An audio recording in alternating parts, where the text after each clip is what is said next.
Just got back from Staycation. Had to take a staycation because I'm broke. You guys know what a staycation is? Come on, we're all from Michigan. You know what a staycation is. You pretend to go somewhere nice, but you really don't. You stay close to home. For staycation, I took my family to an indoor water park 20 miles from my front door. I think the main prerequisite of vacation is wherever you're going, the TV channel's got to be different than where you live, right? You get to your hotel and they got the same TV stations as home, you haven't gone anywhere.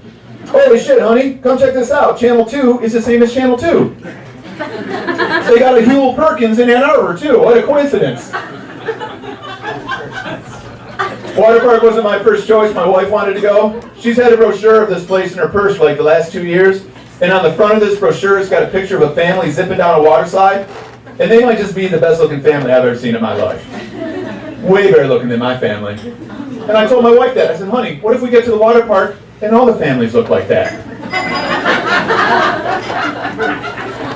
I don't want me, you, and the kids to be made fun of. Ladies and gentlemen, we could not have been more pleasantly surprised. We were the best looking people in this place by far. My wife and I were like Brad and Angelina walking around this fucker.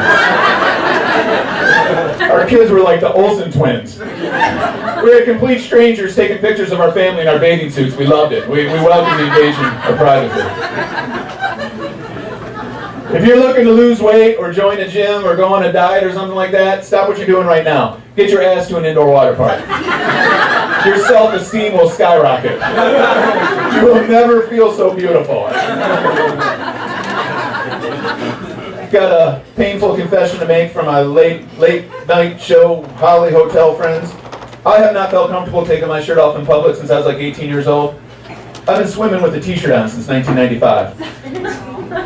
I couldn't keep my shirt on this whole goddamn weekend.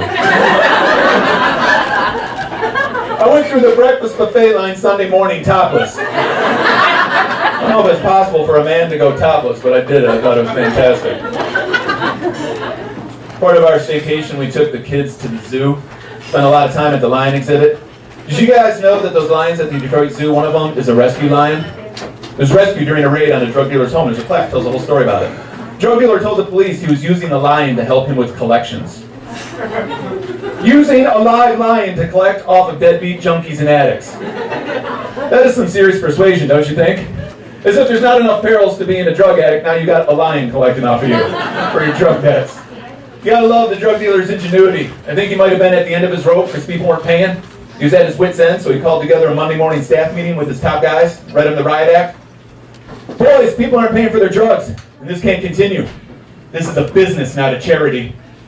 We sprayed that whole block with bullets last week to send a message, and still nobody's paying for their drugs. I want you boys to put your heads together. I want you to come up with some answers. What do you got for me, fellas? Hey, boss? Yeah, Willie. It's my drug dealer name. I used to use Pete, and it didn't go over as well. Yeah, Willie. Did you ever think about maybe using a lion? I like the way you think, Willie. A lion it is. You are promoted. I'm giving you 3 more street corners and a taste of my pimping business. We are using a lion. I hope none of my creditors take their family to the zoo anytime soon, because I don't pay my bills. I owe money all over this town. I figured life is short, man. You gotta live it up, right? What are the consequences in the United States of America if you don't pay your bills? Somebody's gonna put a ding on your credit report? Woo! Better bring the jet skis back. Bill collector's gonna leave a nasty message on your answer machine. You might as well give me the stink eye or the gas face. I ain't paying. I quit making my car payment a couple months ago. $525 a month for a Ford Taurus. It was breaking my back. And then I realized, what are you stressing for, man? This thing's got wheels. You can hide it. Now, I put my car in my neighbor's garage. I give him $25 a month to hide it for me. I'm $500 to the good. Ford credit is confused as shit, but I don't care. Only bill collector that ever scared me in my life was the first one I ever dealt with. When I was 13 years old, I got involved in this hustle called the Columbia House Records and Tapes Club. You send them a penny, they send you back 13 records or tapes of your choice. There was a lot of fine print to that deal, wasn't there?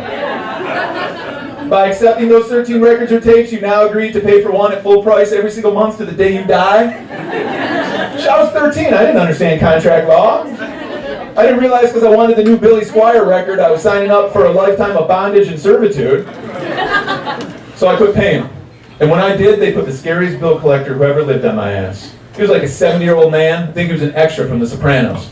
He would call my house screaming and yelling at all hours, talking about telling my parents, he would tell my teachers he was going to turn me into the police. One time he called me up, he said if I didn't pay, he was going to take all my Blondie and Genesis records and shove them straight up my ass. Old man made me cry. I think the only thing that would have scared me more is if he showed up on my front porch with a live fucking lion, I can assure you, I would have come up with the money.